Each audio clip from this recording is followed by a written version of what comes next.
And what else? Ito naman guys, nakikita natin na wow. So ito, parang nakikita nyo yung daan, mga kapiksi. Daan patungo sa ayan. So daan patungo ito sa tagumpay guys, no? Nakikita nyo yung daan patungo sa tagumpay, mga kapiksi.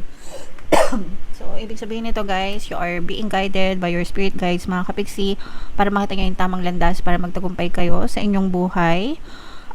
May mga success ito guys, no? May mga success, may mga dreams, 'di ba? Sabi ko kanina, dreams na matutupad, mga kapiksi.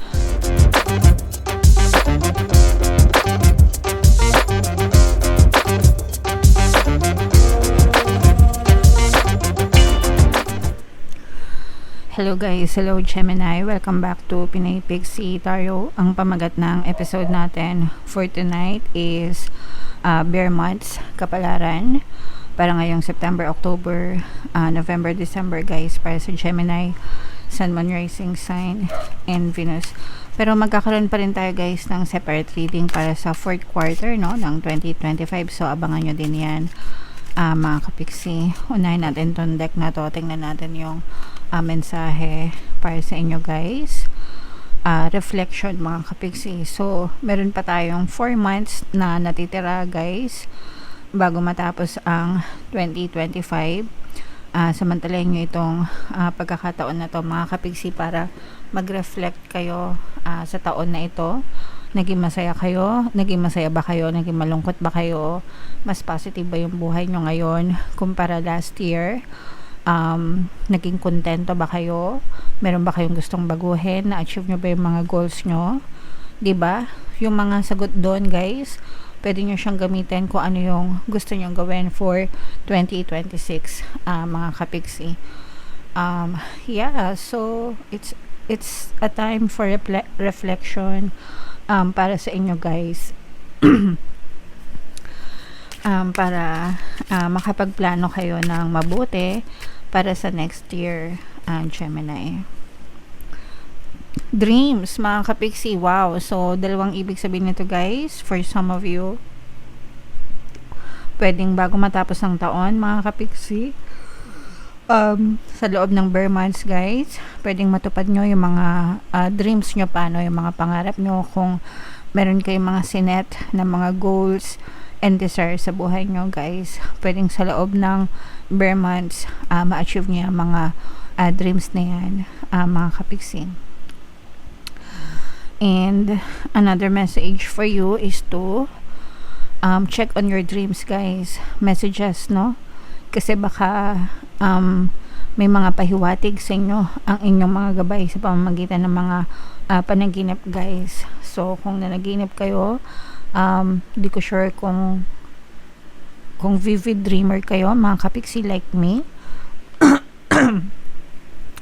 Pag vivid dreamer ka kasi, kapiksi, kung ano yung napanaginipan mo, paggising mo, naalala mo, no? Ako tsaka yung ang anak kong panganay, ganyan. Minsan nagkukwentuhan kami sa mga panaginip namin kasi parang malinaw na malinaw talaga siya. Pero merong ibang tao kasi guys na kapag nanaginip, kapag gising, nakalimutan nila kung ano yung panaginip nila. So if vivid dreamer kayo and may mga details na nakita kayo sa mga dreams nyo, mga kapiksi, hanapin nyo yung ibig sabihin ng mga details na yan kasi baka may mga angel messages para sa inyo guys. Okay? Alright. And another message guys is protection. You have to protect yourself, no, from negative energies, mga kapiksi. Kayo mismo kailangan yung protektahan yung sarili nyo sa mga negativity. So iwasan nyo na masangkot or ma-involve sa mga tao, bagay, sitwasyon na nega, toxic, stressful. You have to protect your peace, you have to protect your energy at all cost, mga kapiksi. Walang katumbas yan guys, okay? Alright, so yan yung mga mensahe sa inyo guys ngayong Bear Months. Hanapin natin yung energy ng Gemini guys habang sinashuffle ko to. Panoorin nyo muna yung video natin regarding sa ating paano mag-manifest ng abundance video course. Kapiksi, sawa ka na ba sa mga struggles at hirap sa buhay mo? Masipag ka ba at masikap sa buhay ngunit hindi ka pa rin umaasenso? Ilang beses ka na bang nag-attempt magnegosyo at mag-invest pero palagi ka pa rin nalulugi? Sa pagkakataon na ito ay maaaring may subconscious beliefs ka na nagiging balakid sa iyong pag-unlad at pagyaman. Introducing, paano mag-manifest ng abundance video course. Dito ay matututunan mong ma-overcome ang mga balakid mo para tuluyan ka ng umunlad, umasenso, sumagana, maging matagumpay, successful at maswerte sa iyong kabuhayan, pera, trabaho, negosyo sa lapi at kaperahan ng bonggang-bongga. Dali, mag-send na ng email sa pinoypixietaro@gmail.com at simulan na ang iyong pagyaman ngayon. Alright, so sa lahat ng gusto mag-avail ng course guys, naka-flash sa screen nyo. Una, meron tayong paano mag-manifest ng abundance video course. Meron din tayong paano mawala ang third party at magkaroon ng harmonious na relationship. And meron din tayong paano pabalikin si ex, revise breakup. Sa mga interesado guys, mag-send lang kayo ng email sa pinoypixietaro@gmail.com.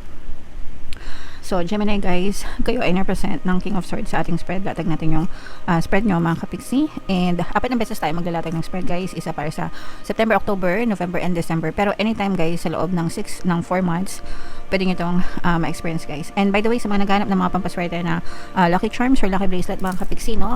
Citrine at saka Aventurine guys yung recommended ko. May mga items na makikita kayo sa description box at sa comment section. Check out nyo na guys.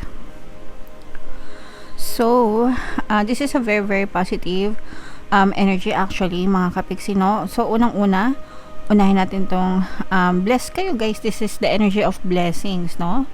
Pagpapala, kasaganaan, guys, especially pagdating sa love, relationship, not exactly sa romantic relationship, pero love in general, guys, no? Sa mga tao sa paligid nyo. For some of you, guys, pwede nyo ma-experience yung pagbabayanihan, pagtutulungan, especially sa mga kamag-anak or sa mga kaibigan, mga kapiksi, no? Mararamdaman nyo yung pagtutulungan ng bawat isa, guys, and parang very peaceful sa loob ng tahanan, mga kapiksi, at saka very masagana din yung inyong pamumuhay, mga kapiksi. So, at saka, for some of you guys, para makakatanggap din kayo ng mga good news na may kinalaman sa pera. Itong mga good news na to guys, mag-aalis ito ng mga agam-agam nyo, mga kapiksi. Dun sa mga kapiksi natin na mahilig sa music, no? Kung ang pinagkakakitaan nyo ay music, or arts, guys, parang kukubra kayo ng kaperahan, no? So, pwedeng kumikita na kayo, mga kapiksi. So, kung meron kayong mga ganyang klaseng talento, guys, pwedeng, yung iba sa inyo, guys, pwedeng makapirma ng kontrata, magkaroon ng magandang offer. Yeah, so, tuloy-tuloy nyo lang yan, guys, sa mga nangangarap na maging musician, guys. Or baka marami kayong mga gig din, no? Yung mga kanta-kanta, ganyan. So, dyan naman nagsisimula yan, guys. So, tuloy-tuloy nyo lang yan, mga kapiksi. Alright. So, what else? I-mind-mind nyo na yan, guys. Itong mga kasaganaan na to. Itong abundance of love, supportive family, mga good news sa pag-ibig, guys.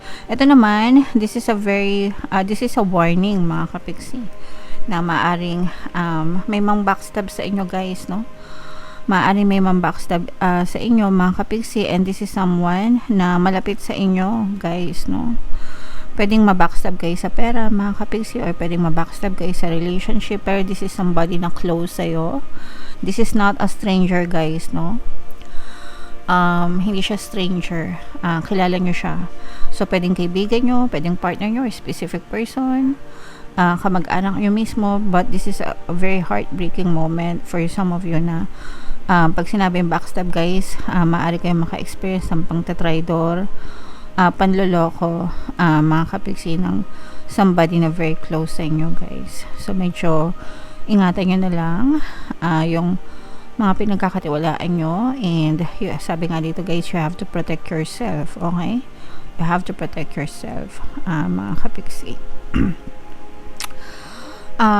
Sa pera naman, guys, nakikita natin na very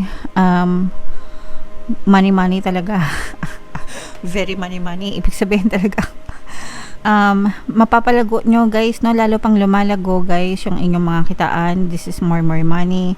Trading ito, mga kapiksi. So when it comes to trading, more on business ito, guys. So sa mga negosyante, talagang kukubra kayo ng malaking sales guys ngayong bare months. So ito naman ay hindi nakakagulat guys kasi marami talagang pera yung mga tao pag bare months.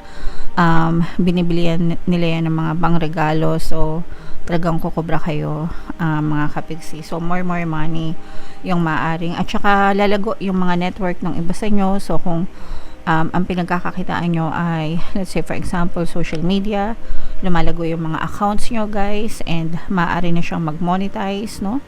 So tuloy-tuloy nyo lang yan, upload lang na upload mga kapiksi, maging consistent kahit walang nanonood guys, upload lang na upload mga kapiksi.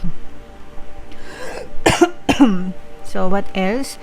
Eto naman guys, maaari kayong may makaaway, no? So sabi ko nga dito guys, medyo umiwas-iwas kayo sa mga maiinit na sitwasyon. Again, you have to protect yourself mga kapiksi. Umiwas sa mga maiinit na sitwasyon, tao, bagay, toxicities, no, na maaaring ikapahamak nyo mga kapiksi, kasi baka mapasok kayo guys, baka mapasok kayo. So iwasan yung mga away, mga pambabash mga kapiksi. For some of you sa relationship guys, maaaring mag-level up yung relationship ng iba sa inyo.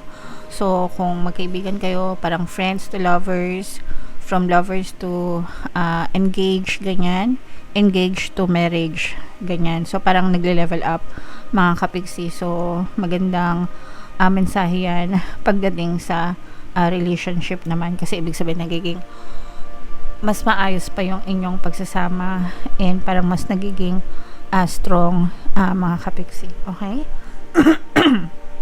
Excuse me. So i-mind nyo na yan, mga strong relationship, level up ng relationship mga kapiksi. And what else? Ito naman guys, nakikita natin na wow, so ito parang nakikita nyo yung daan mga kapiksi, daan patungo sa ayan. So daan patungo ito sa tagumpay guys, no? Nakikita nyo yung daan patungo sa tagumpay mga kapiksi. So ibig sabihin nito guys, you are being guided by your spirit guides mga kapiksi, para makita nyo yung tamang landas para magtagumpay kayo sa inyong buhay. May mga success ito guys, no? May mga success, may mga dreams, 'di ba? Sabi ko kanina, dreams na matutupad mga kapiksi. So may mga dreams na matutupad para sa inyo guys bago matapos ang 2025. So napakagandang balita niyan para sa inyo. So i-mind nyo na tong mga success, tagumpay na ito mga kapiksi, victory. Yeah, so nagiging malinaw yung inyong isip, and nakakapagplano kayo ng mabuti para sa inyong pamumuhay guys. Okay, so napakasaya Gemini. I-mind nyo na lahat ng mga magagandang narinig nyo guys sa comment section. I-claim nyo na lahat yan, deserve nyo yan mga kapiksi. So shuffle natin to guys, hanapin natin yung additional message for you. Ayan. So, basahin natin. Keep moving forward even if you are unsure of your next step or where it may take you. Trust that you are walking the path you are meant to walk. Remember, we are walking it with you. Trust yourself more. Etong nagsabi na to guys, remember, we are walking it with you. Ito yung mga spirit guides nyo. And sabi ko nga sa inyo guys, no, nakikita nyo yung daan patungo sa tagumpay mga kapiksi, kasi ginagabayan kayo ng mga spirit guides nyo mga kapiksi towards the right path, para hindi kayo maligaw ng landas, and para makita nyo talaga yung susi sa tagumpay mga kapiksi. So keep moving forward, huwag kayong magpa-talo sa mga takot nyo mga kapiksi. Trust your intuition, trust your instincts guys. Your spirit guides are always walking with you para sumakses kayo sa buhay. Okay, so napakagandang message Gemini, napakagandang reading. Comment down below guys if naka-resonate kayo. And for more tarot readings, ito yung playlist nyo. Ito naman yung ating success stories ng paano mag-manifest ng abundance video course. Click here to subscribe guys. Thank you for liking, sharing, and subscribing. See you next time. I love you all. Have a nice day. Bye-bye.